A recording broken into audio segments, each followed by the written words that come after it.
మన ప్రభువుకు తగినట్టు నడిచేదాము.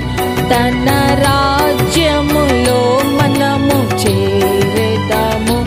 మన ప్రభువుకు తగినట్టు నడిచేదాము. తన